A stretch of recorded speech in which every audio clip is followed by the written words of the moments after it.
a ballot that was rejected first. Live mula sa GMA Network Center, ito ang 24 Oras.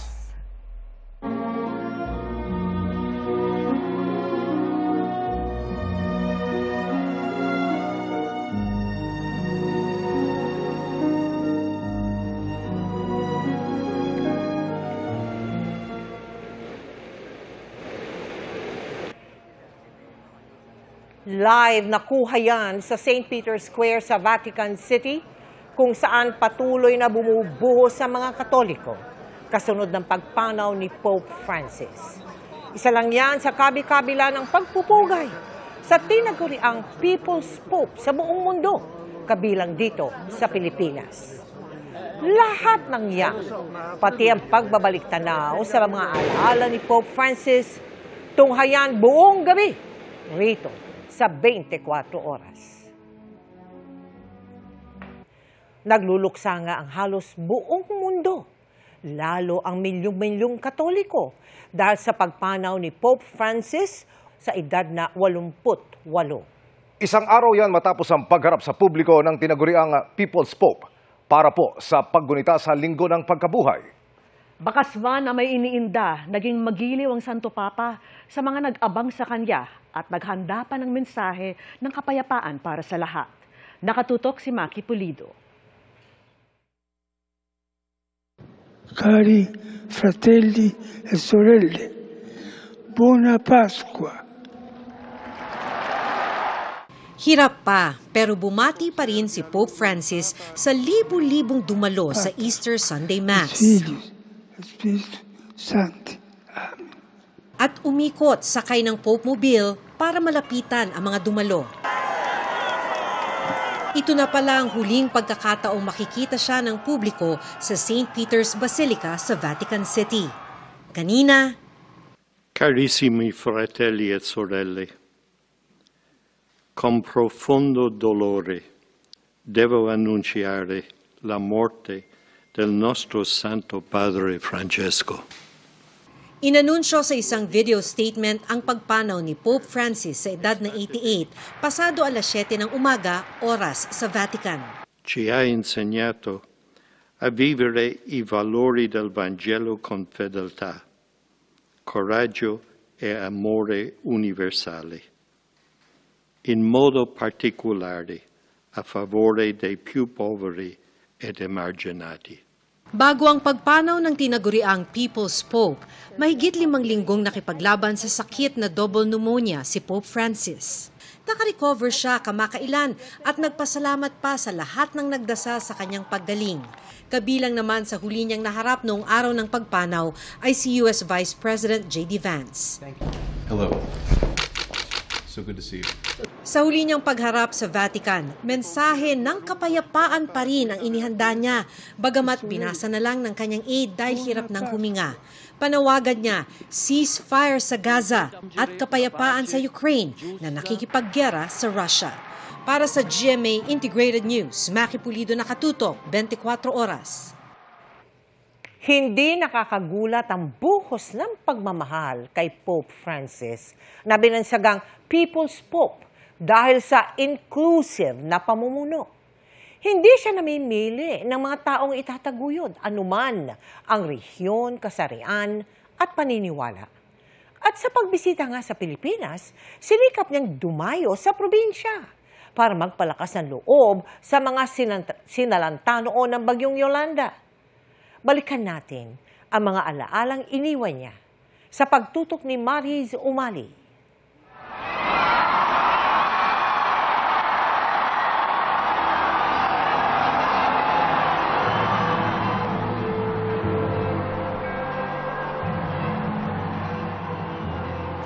Fratelli e sorelle,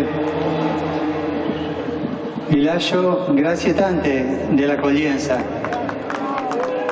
Pregate per me. Kahit nang hirangin na siyang ika-266 na Santo Papa noong 2013, sa kaniyang kawan, humiling ng dasal si Pope Francis. Pagpapakumbabang magigisnan sa kanya hanggang sa huli. nang hingin din ang panalangin para sa kanya ng bawat Katolikong mananampalataya. Per favore, non dimenticatevi di pregare per me. Buon pranzo e arrivederci. Ipinanganak bilang si Jorge Mario Bergoglio sa Buenos Aires, Argentina, si Pope Francis, ang unang lider ng simbahang Katolika na mula sa Latin America. Unang Santo Papa na hindi taga-Europa sa loob ng mahigit 1 milenyo at unang Jesuit Pope. Kilalang malapit sa mga Maralita, isinunod niya ang kanyang papal name kay Saint Francis of Assisi na anyay kumontra sa karangyaan ng nooy mga makapangyarihan. Prinsipyong tila naging gabay niya kahit noong kardinal pa lang, nang bigyang halaga ang mga salat at mga nahaharap sa kawalan ng hustisya. Nagsilbing ehemplo ng lahat ang payak niyang pamumuhay. A me fa male quando vedo un prete o una suora con la macchina ultimo modello, ma non si può. Dahil sa pagtanggap sa kahit sino o pagiging inclusive, binansagan siyang People's Pope. Malambot ang puso para sa mga tao, pero hindi sa mga nagpapahamak sa kanila. In nome di Dio vi chiedo fermate questo massacro. Kaya hindi nangiming maghayag ng pagkontra sa giyera ng Russia sa Ukraine. Vergine Immacolata, avrei voluto oggi portarti il ringraziamento del popolo ucraino.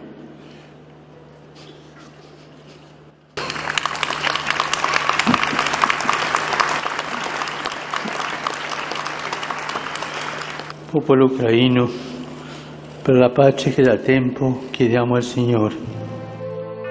At nagbigay boses kahit sa mga di kapananampalataya tulad ng mga Palestino sa Gaza na inatake ng Israel. Panawagan niya, ceasefire. Noon pa man nagsisilbing tulay na si Pope Francis sa magkakaibang relihiyon. At naging kauna-unahang Santo Papa na bumisita at nagmisa sa Arabian Peninsula. Credo che non è giusto identificare l'Islam con la violenza.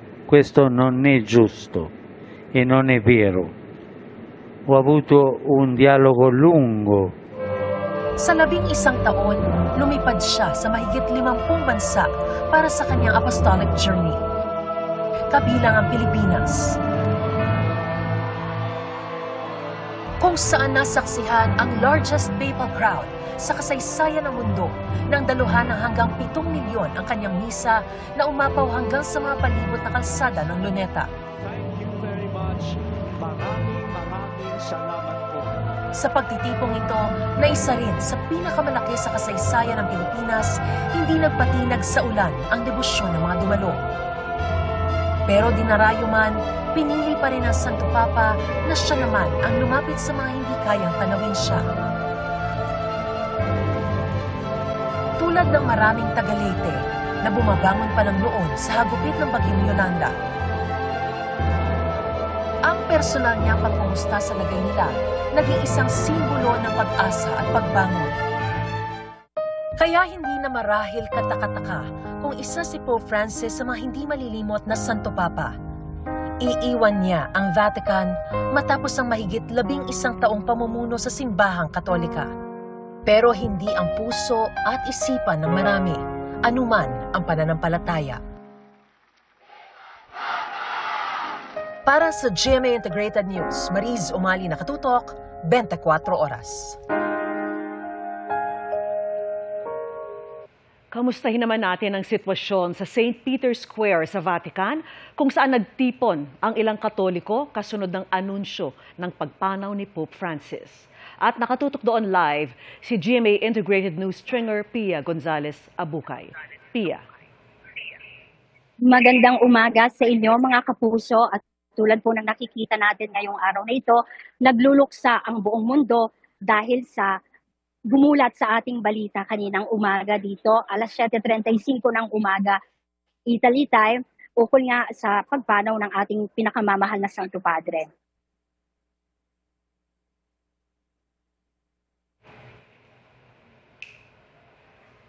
Yes, Pia, ano yung atmosphere dyan sa St. Peter's Square sa mga sandaling ito? Today is Easter Monday, inaasahan na hindi ganito karami ang tao ngayong araw na ito dito sa Rome, bagaman holiday pa rin ito sa Italy. Pero dahil nga sa napabalita kaninang umaga ukol sa pagpanaw ng ating Santo Padre, yung tao na mayroon ngayon dito sa Vatican Square ay tulad pa rin talaga ng mga araw ng nagdaan, tulad ng Holy Week na dumadagsa yung mga nagpoprosesyon na dala ang krus at ang mga tao na naghahanap ng balita ukol sa mga susunod na kaganapan at kung saan nila posibleng makita ang labi ng ating Santo Padre. Pia, gaanong karaming tao na ang nagtitipon dyan nga sa square, At ano yung sentimiento ng marami sa kanila? Alam mo, may mga Pilipino kaming nakita dito sa crowd na mayroon ngayon.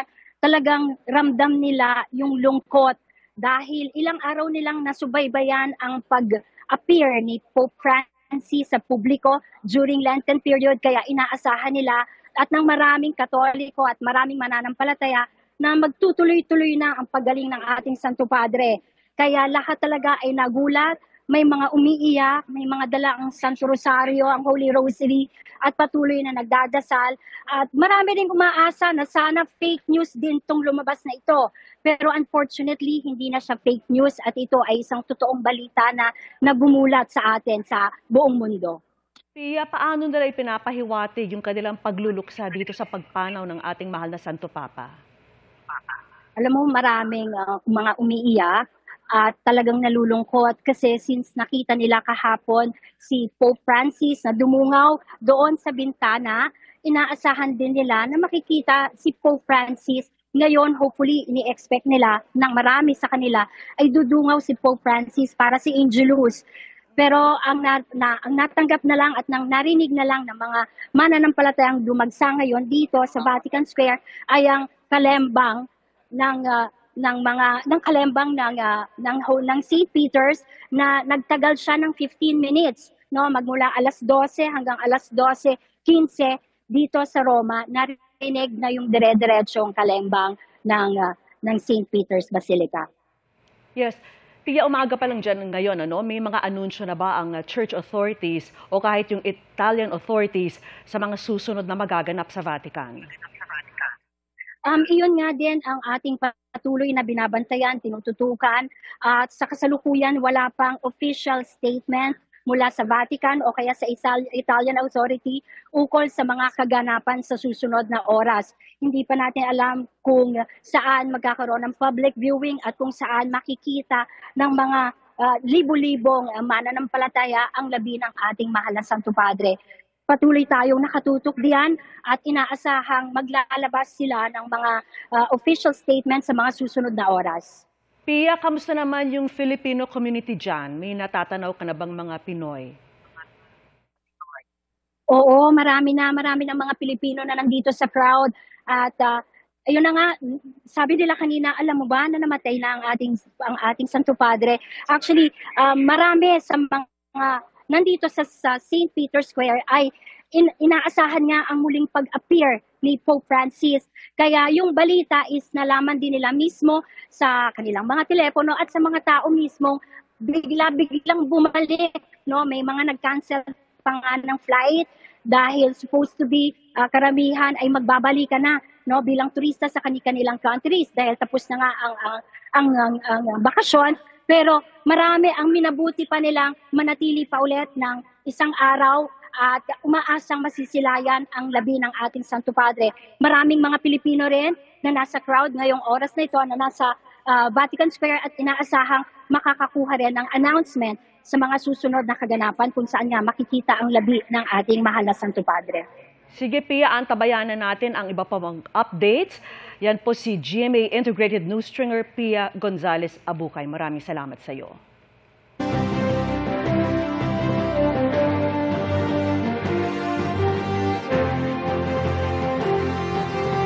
Samantala, sa ibang balita mga kapuso, umabot na po sa mahigit 100 reklamo ang iniimbestigahan ng COMELEC kabilang ang mga nangampanya nitong Huwebes at Biyernes Santo kahit po bawal.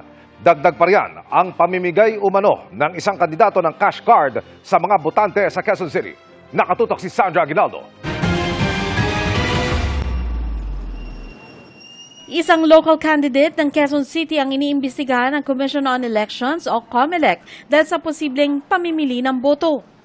Kasunod yan ang pamimigay umano sa mga botante ng cash card na may lamang 2,000 pesos. USSC cards yun, na may parang SIM card na nandun. Yun pala ay doon sa mga accredited na stores, pwedeng yun ang gamitin na ipambili o ipang-discount. Yan po ay vote buying. Although hindi pa natin sinasabi kung sino ang involved. Ang tanong doon, kung sakali bang yan ay initial, meron pa bang ilalagay pa doon. Sabi ni COMELEC Chairman George Erwin Garcia, hindi pa raw pala sapat na nakipagtulungan sila sa mga kumpanya ng e-wallets dahil may ibang pamamaraan pa ang digital vote buying. Mapapanagot natin kung mapapatunayan, hindi lamang po yung mismong kandidato, kung hindi yung mismong platform na ginamit para makapag-issue ng ganitong klaseng card. Sabi ng COMELEC, nasa 120 na ang iniimbestigahan nilang reklamo ng vote buying at abuse of state resources. Bukod dyan, iniimbestigahan din ang sumbong na isang party list at 3 local candidates ang nangampanya nitong Huwebes at Biyernes Santo na ipinagbabawal ng batas. Meron po dyan, nagkampanya gamit pa rin ang kanila pong social media accounts.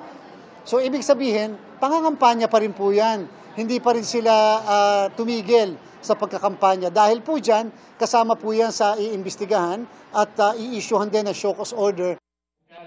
Inilunsad naman ng COMELEC ang komite na mangangasiwa sa random manual audit ng piling presinto matapos ang eleksyon sa Mayo. Dito mano-manong bibilangin ang resulta at ikukumpara sa resulta mula sa makina. 762 na presinto sa bansa at isa sa abroad ang i-audit sa loob ng 45 days. Kahit ano pa man yung mga nanggagaling na issue sa labas, ano pa man yung mga pagdududa, laging napoprove sa random manual audit na wala pong mali, wala pong hindi accurate na count ng ating mga balota. Para sa GMA Integrated News, Sandra Aguinaldo, nakatutok 24 oras. Iginiit ng Philippine Navy ang karapatan ng bansa sa West Philippine Sea kasunod ng babala ng China na paalisin ang BRP Apolinario Mabini sa Bajo de Masinloc. Tingin ng isang eksperto, may kinalaman ito sa balikatan exercises kung saan maraming bansa ang kasama ng Pilipinas. Nakatutok si Maki Pulido. Sabay sa simula ng isa sa pinakamalaking balikatan exercise ng Pilipinas at Amerika na oobserbahan ng 19 na bansa. Ang pagbabanta ng China laban sa anilay panghihimasok ng Pilipinas sa Bajo de Masinloc. Ang tinutukoy ay ang Maritime Domain Patrol ng BRP Apolinario Mabini noong April 20 na 124 nautical miles lang ang layo mula sa baybayin ng Masinloc, Zambales at pasok sa Exclusive Economic Zone o EEZ ng Pilipinas. Sa kabila niya, naglabas ng pahayag ang China sa kanilang media na walang paalam ang pagkubkub-an niya sa lugar sabay utos sa kanilang Navy na sundan, i-monitor at sabihang umalis ang barko ng Pilipinas. Binalaan pa ng China ang Pilipinas na itigil ang provocation o pangahamon dahil Pilipinas anila ang mananagot sa consequence o epekto nito. Yan ay kahit pa sinabi na noong 2016 ng Permanent Court of Arbitration na walang basihan ng pag-angkin ng China. Git ni Rear Admiral Roy Vincent Trinidad, ang pahayag ay para sa internal audience o mamamayan sa China. Git niya, Philippine Navy at ibang law enforcement ship ng Pilipinas lang ang may otoridad at legal na basihan na mag-challenge ng ibang barko sa loob ng ating maritime zone. Tingin ng security analyst na si Dindo Manhit, nag-iingay ang China dahil ipinapakita ng balikatan exercise na maraming kaalyado ang Pilipinas laban sa pag-aangkin ng China ng teritoryo. That's what they're trying to project strength because alam nila this military exercise project strength on a small country like the Philippines because our strength is our friends, our allies, and our partners. Nasa interes din naman daw ng ibang bansa na hindi makontrol ng China ang sea lane na dinaraanan ng ilang trilyong dolyar na komersyo. The West Philippine Sea is an important sea lanes of communication. That's where trade passes, that's where submarine cables passes. You'd rather have the Philippines in control of that than China. Para sa GMA Integrated News, Maki Pulido, nakatutok 24 oras.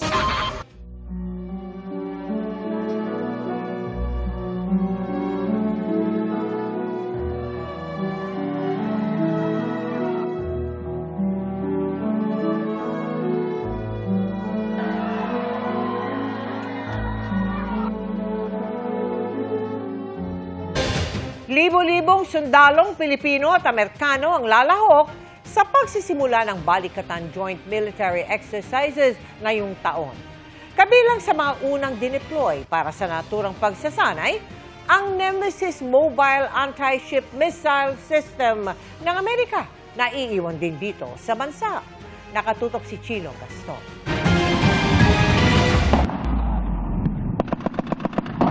Simula pa lang ng Balikatan 2025 exercises pero may tiyak ng mangyayari pagkatapos ng joint military exercise ng Pilipinas at Amerika. Mananatili ang dala nitong Nemesis Mobile Anti-Ship Missile System na isa sa mga pagsasanayang gamitin sa Balikatan. Ayon sa US Indo-Pacific Command, mananatili ito sa Pilipinas hanggat kailangan ito sa mga ginagawang pagsasanay ng dalawang bansa.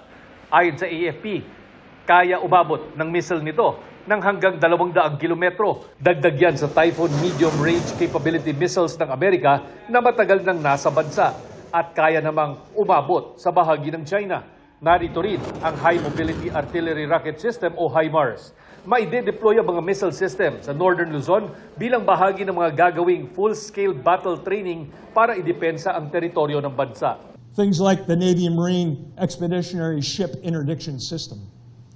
Things like the Marine Air Defense Integrated System, MADIS, and the Army's medium-range capability, the Typhoon missile. All here to bring together our capabilities to demonstrate and reassure the region that while we remain committed to peace. Dati nang inaalmahan ng China ang pag-deploy ng US missile system sa bansa. Pero ayon sa Commanding General ng mga US Marines, nakalahok sa Balikatan, bukod sa pagsasanayan ang paggamit nito, pwede rin itong pandepensa sa teritoryo. Hindi ito gagamiting pang-atake. If you don't intend to breach the territorial integrity of the Philippines, then you shouldn't have a concern about weapon systems that are intended to ensure the defense of the Philippines. Bukod sa mga missile system, magsasanay rin ang halos lahat ng land, air at sea assets ng AFP, kasama ang mga bagong fighter jets, mga barkong pandigma, helicopter at mga tangke. Our operations span complex joint endeavors, including missile defense, counter-landing live fires, and maritime strike capabilities. Higit 5,000 Pilipino at 9,000 na Amerikanong sundalo ang lalahok sa Integrated Air and Missile Defense Training laban sa mga airborne threats at missiles. Counter-landing live fire exercises, maritime strike kung saan palulubugin ang isang lumang barko ng Philippine Navy at multilateral maritime event kasama ang mga barko ng US Navy, US Coast Guard at Japan Maritime Self-Defense Force. Kalahok din bilang participant sa mga bansang Australia, Japan, France at UK, samantalang nagpadala naman ng international observers ang 20 bansa. Para sa GMA Integrated News, Chino Gaston nakatutok, 24 oras. Posibleng impluwensya ng fake news ang pagbaba ng approval at trust ratings ni Pangulong Bongbong Marcos. Ayon po yan sa palasyo. Sa huling survey ng Pulse Asia, bumaba sa 25% mula sa dating 42%. Ang mga nasisihan sa pagganap sa tungkulin ng Pangulo. Ang mga nagtitiwala, bumaba naman sa 25%. Pagdiriin ni Palace Press Officer Undersecretary Claire Castro, hindi sinasalamin ng 2,400 respondents ng survey ang sentimiento ng mahigit 100 milyong Pilipino sa bansa. Anya, alamin ng gobyerno kung nakakatanggap ng tamang balita ang mga respondent o kung naiimpluwensyahan sila ng fake news. Nalalabanan anya ng palasyo. Alamin din anya ng administrasyon kung nakakarating sa respondents ang tulong ng gobyerno. Ipatutupad pa rin anya ng Pangulo kung ano ang tama at nasa batas at hindi kung ano ang sinasabi sa isang survey.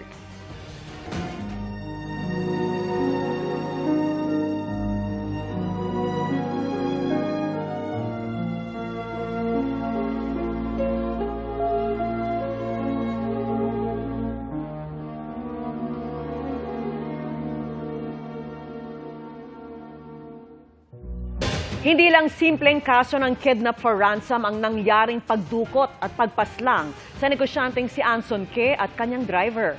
Sabi ng PNP, matagal ng planong patayin si Ke ng mastermind na patuloy na tinutugis ng pulisya. Nakatutok si June Veneracion. Sa loob ng unit number 345 ng apartment na ito, sa May Kawayan, Bulacan, na tila scam hub umano ang setup. Sinasabing itinago ng mga kidnapper ang negosyanteng si Anson Ke at kanyang driver na si Armani Padillo sa loob ng 10 araw. Sa nabanggit na apartment din umano sila pinatay noong April 8 bago itinapon ang kanilang mga katawan sa Rodriguez, Rizal. Lumabas na rin po yung result po ng autopsy. Ang nakalagay po doon na cause of death po ay asphyxia by manual strangulation. So sinakal po sila. Ang pinangsakal po sa kanila ay yung lubid. Ang lubid na pinansakal kina Ke at kanyang driver ay kabilang sa mga nakuhang ebidensya sa loob ng apartment. Bukod sa mga sapatos at iba pang gamit ng mga biktima, nakakolekta rin ng PNP ng kanilang DNA sample sa loob ng unit. Base sa extrajudicial confession ng mga arestadong suspect na sina Richardo Austria at Raymart Katikista, sila nila ang pumatay kay Ke at kanyang driver. Kumpisal pa nila sa pulisya, ang nag-utos sa kanila ay si David Tan Liao, na nasa police custody na rin. Pinatay ang Chinese businessman kahit nagbayad ang pamilya ng ransom na cryptocurrency na ang katumbas na halaga ay milyong-milyong piso. This is not an ordinary kidnap for ransom operation. The objective really, ang tinitingnan natin, is to really kill Anson Tan. Nasampahan na ng reklamong kidnap for ransom with homicide ang 3 suspect. Pinaghahanap pa ang isang babae at isang lalaking Chinese na kasama rin umulo sa krimen. Ang tanong ngayon, sino ang mga utak sa krimen? Umaasa ang PNP na sa loob ng linggong ito ay makakapagsampala sila ng reklamong kidnap for ransom with homicide laban sa mga mastermind na kumontrata sa grupong dumukot at pumatay kina Anson Ke at kanyang driver. We want to make sure na airtight po yung mga ebidensya po natin bago po natin makapag-file po tayo ng supplemental complaint affidavit with respect po doon sa mga possible mastermind. 5 kidnapping cases lang ang kinasangkutan ni Liao, kabilang ang pagdukot at panggagahasa umulo sa sinasabing finance officer ni dating Banban Mayor Alice Guo noong December 2024. Sa kabila nito, legal na nagmamay-ari ng 7 baril si Liao, bagay na pinaimbestigahan ni PNP Chief Romel Francisco Marbil. May komento rin ng PNP, kaugnay ng mga naglalabasang litrato ni Liao, kasama ang mga kilalang politiko at personalidad. If you research ngayon po si David Tan Liao, you would see kung sino po yung mga personalities na nakakabing elbows po niya. Again, sabi nga natin, it does not prove anything. Para sa GMA Integrated News, June Veneracion, Nakatutok, 24 Oras.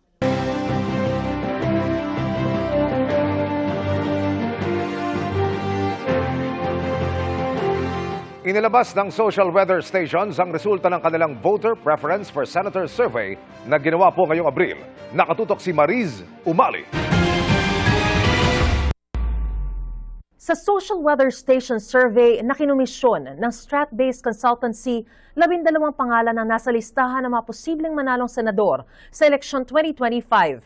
Ito ay sina Senador Bongo, Congressman Erwin Tulfo, Senador Lito Lapid, dating Senate President Tito Soto, incumbent Senators Pia Cayetano, Bato de la Rosa at Bong Revilla Jr., broadcaster na si Ben Tulfo, Makati City Mayor Abby Binay, Congresswoman Camille Villar, at mga dating Senador Ping Lacson at Manny Pacquiao. Isinagawa ang survey noong April 11 hanggang 15, 2025 sa pamamagitan ng face-to-face interviews. 1,800 registered voters nationwide na edad 18 pataas ang tinanong kung sinong kanilang iboboto sa pagkasenador kung gagawin na ang eleksyon noong panahon ng survey. Mayroon itong plus-minus 2.31% na error margin. Para sa GMA Integrated News, Mariz Umali, Nakatutok, 24 Oras.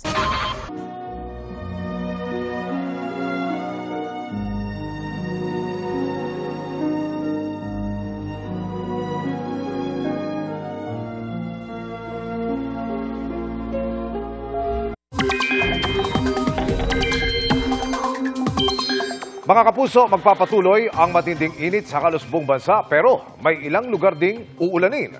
Ngayong araw, mahigit 20 lugar ang nakaranas ng danger level na init. Pinakamataas ang 48 degrees Celsius sa San Ildefonso, Bulacan at 47 degrees Celsius sa Dagupan, Pangasinan. Bukas, posibleng diyan ulit maranasan ang pinakamatinding init na aabot sa 46 degrees Celsius. 24 na lugar pa ang nasa danger level. Sa Metro Manila, nasa pagitan naman ng 40 at 41 degrees Celsius ang init. Intertropical Convergence Zone o ITCZ at easterlies ang umiiral na weather systems. Base sa datos ng Metro Weather, Maaliwalas naman ang panahon sa malaking bahagi ng bansa, maliban lamang sa tsansa ng localized thunderstorms sa hapon o gabi. Mas mataas ang tsansa ng ulan sa Mindanao kung saan may malawakan at malalakas na buhos ng ulan na posibleng magpabaha o magdulot ng landslide.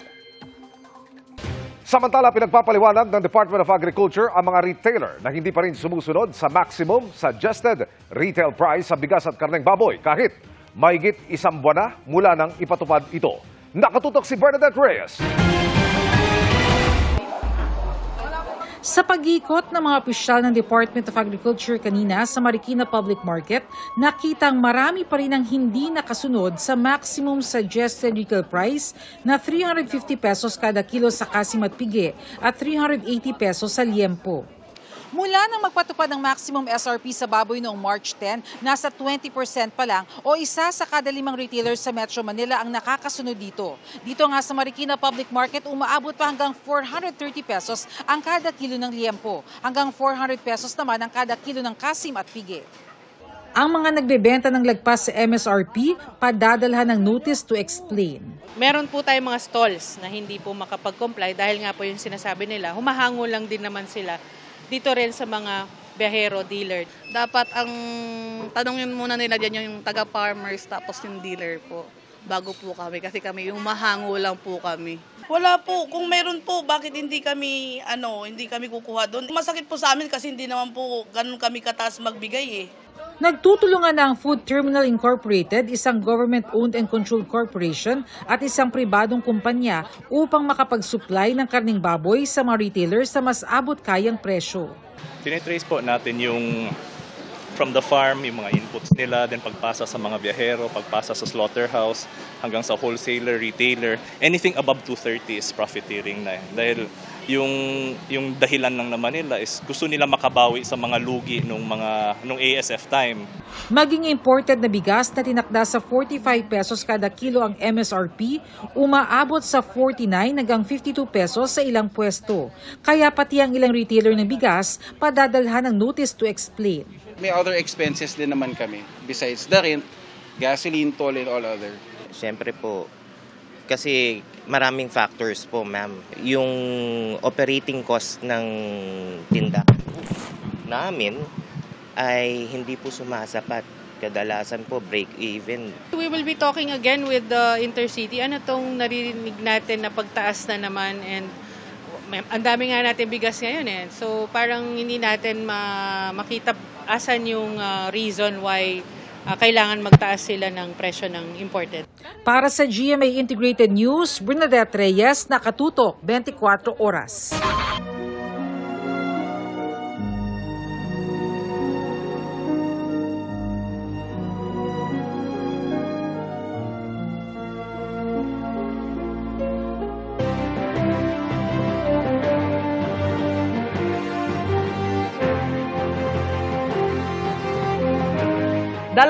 Isang araw bago ang eleksyon 2025, muling nag-ikot ang ilang senatorial candidates para ilatag ang kani-kanilang plataforma. At nakatutok si Tina Panganiban Perez. Paglaban sa korupsyon ang isinulong ni Gringo Onasat. Si Attorney Jimmy Bondoc, bawas presyo sa bigas ang itutulak. Sabi ni Ping Lacson, dapat mas makilahok ang mga LGU sa paglilinis ng Laguna Lake. Nag-motorcade sa La Union at Pangasinan si Senador Lito Lapid. Presyo ng bilihin ang tututukan ni Congressman Rodante Marcoleta. Issue sa pagbaha ang pagtutuunan ng pansin ni Senadora Amy Marcos. Food security ang pangunahing advokasya ni Kiko Pangilinan. Isa sa batas daw ni Tito Soto ang pagkakaroon ng 14th month pay. Para kay Senador Francis Tolentino, mahalaga ang ugnayan ng national at local government. Isang tututukan ni Congresswoman Camille Villar ang kapakanan ng agriculture sector. Pagpapatayo ng mga infrastruktura ang isusulong ni Bam Aquino. Prioridad ni Mayor Abby Binay ang libreng gamot para sa matatanda. Abot kayang pabahay ang itutulak ni Representative Arlene Brosas. Suporta sa mga magsasaka ipinangako ni Teddy Casino, Modi Floranda, Danilo Ramos. Community empowerment ang isa sa mga binigyang diin ni Senator Pia Cayetano. Ilalapit daw ni Senador Bongo ang serbisyo medikal para sa mahihirap. Patuloy naming sinusundan ang kampanya ng mga tumatakbong senador sa eleksyon 2025. Para sa GMA Integrated News, Tina Panganiban Perez, nakatutok 24 oras.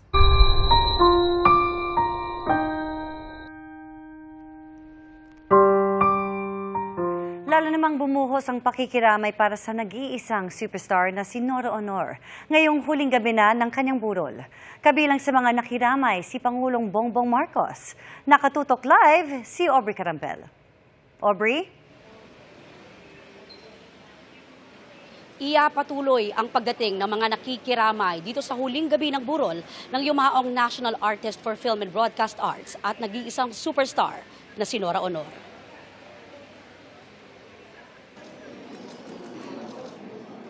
Kabilang sa mga dumating para makiramay sa mga naulila ng yumaong aktres, si Pangulong Bongbong Marcos, kasama si First Lady Liza Araneta Marcos. Dumating din si Senator Amy Marcos na siyang nag-produce ng 1982 classic film na Himala, kung saan gumanap si Nora bilang iconic character niyang si Elsa.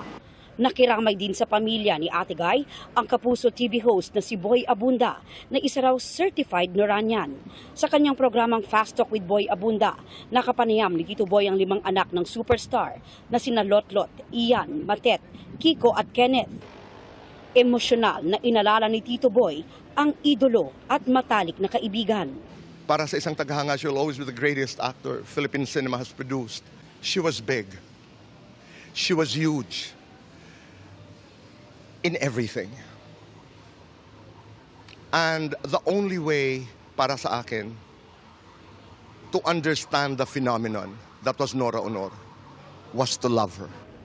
Isang linggo bago pumanaw ay nakausap pa raw niya si Ate Guy. Na may mga pag-uusap na wala kaming ginawa kundi tawa lang ng tawa. May mga pag-uusap na mahirap. May mga pag-uusap na dasal. Iba't ibang klase ng pag-uusap ang pinagdaanan namin ni Ate Guy. How will you describe that class of conversation?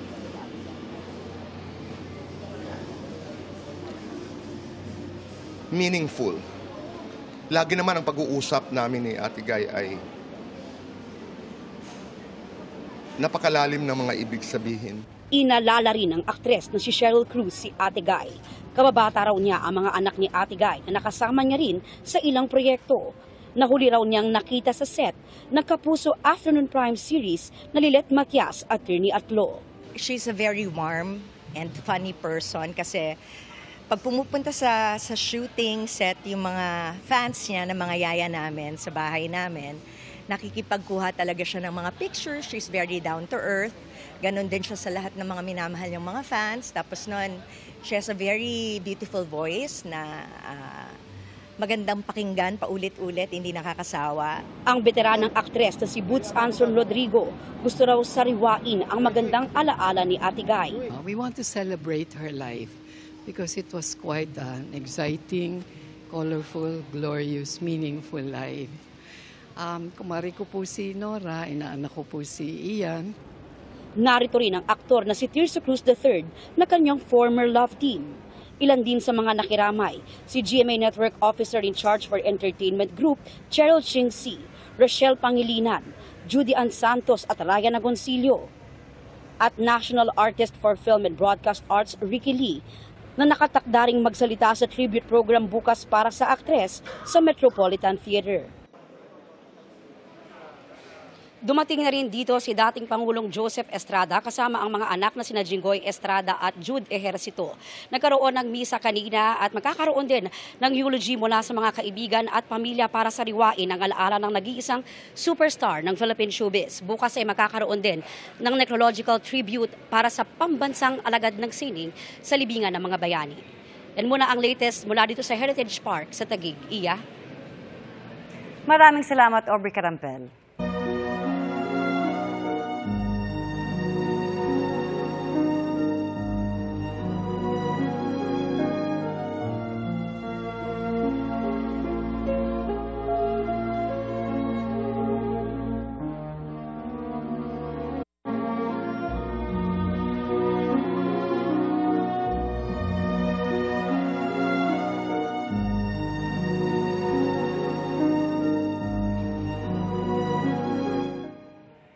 sa Pilipinas, kung saan minsan nang bumisita ang Santo Papa, nagpaabot din ng pakikiramay ang mga Katolikong Pilipino.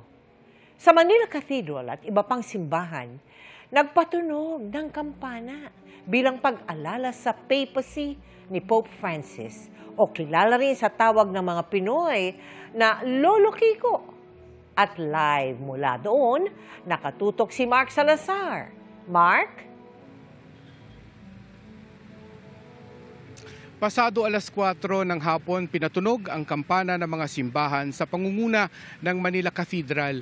Tugon ito, Mel, sa panawagan ni Catholic Bishops' Conference President Pablo Cardinal David sa mga mananampalataya na ipanalangin ang kaluluwa ni Santo Papa Francisco.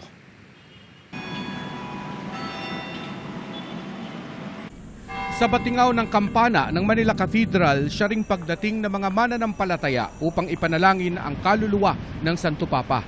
Alas 6 ng hapon, pinatunog ng tuloy-tuloy ang kampana para sa 12 taon ng papacy ni Pope Francis.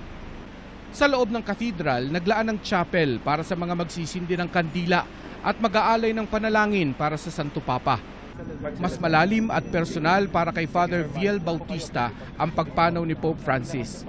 Third year lang siya sa seminaryo ng pagsilbihan ang misa ni Pope Francis sa Manila Cathedral noong 2015. Lo and behold, pagdating niya sa pintuan ng Manila Cathedral, binati niya kami isa-isa at nahawakan ko ang kanyang kamay, nakapagmano, nahalikan ko yung kanyang singsing, nakapagsabi ng ilang mga salita sa kanya ng welcome, no? Parang alala ko, parang sinabi ko yata, welcome Pope Francis, no? Welcome to the Philippines, Pope Francis.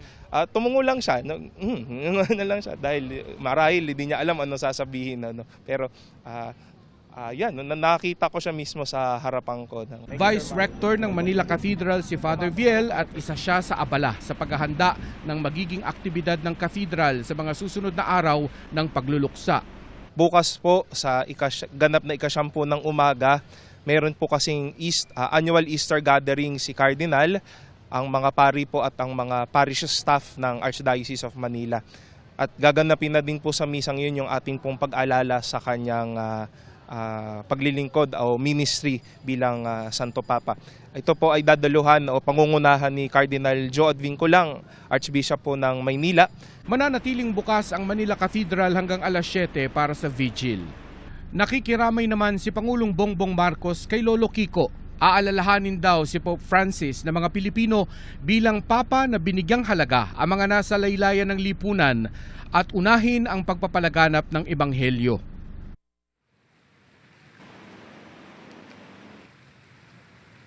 Muli ay alas 9 ng umaga isasagawa yung Requiem Mass dito sa Manila Cathedral na pangungunahan ni Jose Cardinal Advincula. Yun naman hong Requiem Mass na pangungunahan ni Pablo Cardinal David ay isasagawa ng alas 12 ng tanghali sa Caloocan. Mel? Maraming salamat sa iyo, Mark Salazar. Patuloy ang pag-alala natin kay Pope Francis na pumanaw umaga sa Vatican o pasado 1:30 ng hapon kanina, oras sa Pilipinas. Kabilang sa hindi malilimutan ng buong mundo ay ang pagtindig niya para sa mga walang boses at sa minorya at pagiging bukas sa iba't ibang sektor ng lipunan. Balikan po natin yan sa pagtutok ni Mariz Umali. Ipinamalas ni Pope Francis ang di matatawarang pagmamahal at pagmamalasakit sa iba't ibang sektor sa mundo, lalo ng minorya. Tulad ng mga kababaihan. Anzi, la donna, lo dico sempre, e questo l'ho detto, è più importante degli uomini, perché la Chiesa è donna, la Chiesa è sposa di Gesù. Mga katutubo. Pido perdón por la manera en la que lamentablemente muchos cristianos adoptaron la mentalidad colonialista de las potencias que oprimieron a los pueblos indígenas. Mga biktima ng pang-aabuso. Io ho ascoltato gli abusati e credo che è un dovere. Abbiamo la responsabilità di aiutare gli abusati e prendersene cura di loro. At mga migrante. un modo di risolvere il problema delle migrazioni e aiutare i paesi da dove vengono. I migranti vengono per fame o per guerra. Kahit nga sa mga miyembro ng LGBTQIA+ community, mas naging bukas ang Santo Papa. Non è giusto, le persone di tendenze omosessuali sono figli di Dio. Dio li vuole bene, Dio li accompagna. Criminalizzare le persone di tendenza omosessuale è una ingiustizia. Progresibo man ang turing ng marami, hindi nagbabago ang posisyon ng Santo Papa sa mga usaping kontra ang simbahan. Tulad sa abortion at death penalty. This conviction has led me from the beginning of my ministry to advocate on different levels the global abolition of the death penalty. Sa kabila niyan, hindi naging mapanghusga si Pope Francis. Por favor, a los sacerdotes, no se cansen de perdonar. Sean perdonadores.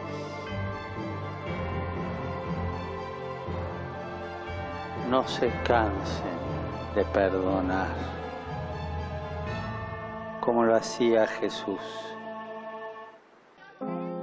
At lalong hindi mapagmataas para hindi matanggap ang mga puna o aksyonan ng mga kasalanan ng liderato ng simbahan. Para sa GMA Integrated News, Mariz Umali nakatutok, 24 oras.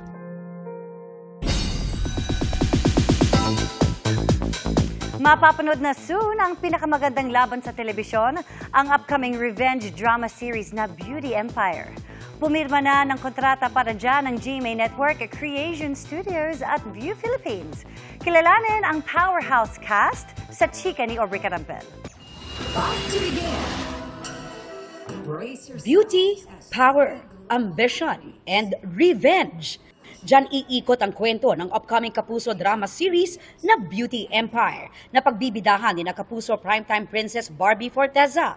Ang nagbabalik Kapuso na si 1993 Miss World Second Princess Rufa Gutierrez at New Gen It Girl Kailin Alcantara. Coming from two grand period drama na Maria Clara at Ibarra at Pulang Araw, ngayon we will step into beauty and fashion. Beauty si Ate Barbie! Pa-fashion siya! So I'm very, very excited. Together with my team, of course, yung glam team ko, we're all very excited. I've come full circle. I started my career in television here in GMA at the tender age of 14. And now, I can't lie about my age anymore. I'm 50 and I'm back here with GMA. So I'm really excited. Kinakabahan ako ng sobra-sobra kasi napakalaking proyekto nito. This is my biggest so far. I feel so honored at the same time kasi si Miss Rufa, si Miss Gloria, nasa harap ko. At isa si Barbie sa tinitingala kong artista talaga sa henerasyon ko. Joining the powerhouse cast is another Filipina beauty queen, Miss Universe 1969 Gloria Diaz. Makakasama rin sina Sam Concepcion, Chai Fonacier, Sid Lucero, at ang South Korean actor and singer Choi Bo-min sa bagong collab ng GMA, Creation Studios at View Philippines. Pumirma ng kontrata sina GMA Network Senior Vice President Attorney Annette Gozon Valdez, Creation Studios President and CEO RJ San Agustin, Executive Vice President and Chief Content Officer Rial Florida. At para sa View Philippines, sina Country Manager Vinci Siquia and Creative Content Officer Garlic Garcia. Present din sa contract signing and project announcement si GMA Public Affairs Senior Vice President at GMA Pictures Executive Vice President na sa Valdelion.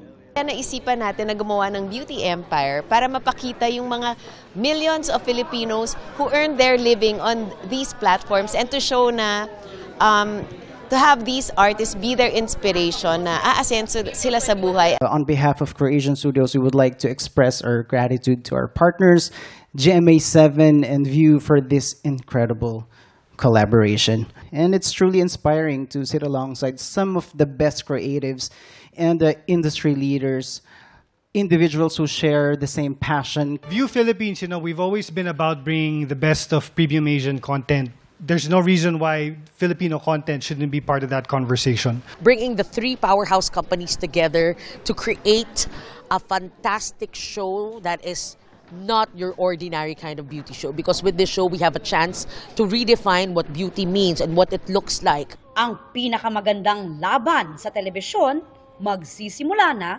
soon. Aubrey Carampel, updated showbiz happenings.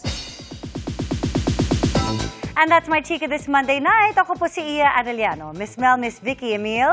Thank you, Iya. Salamat sa iyo, Iya. Thanks, Iya. At yan ang mga balita ngayong Lunes. Ako po si Mel Tiangco. Ako naman po si Vicky Morales para sa mas malaking misyon. Para sa mas malawak na paglilingkod sa bayan, ako po si Emil Sumangil. Mula sa GMA Integrated News, ang News Authority ng Pilipino, nakatutok kami 24 oras.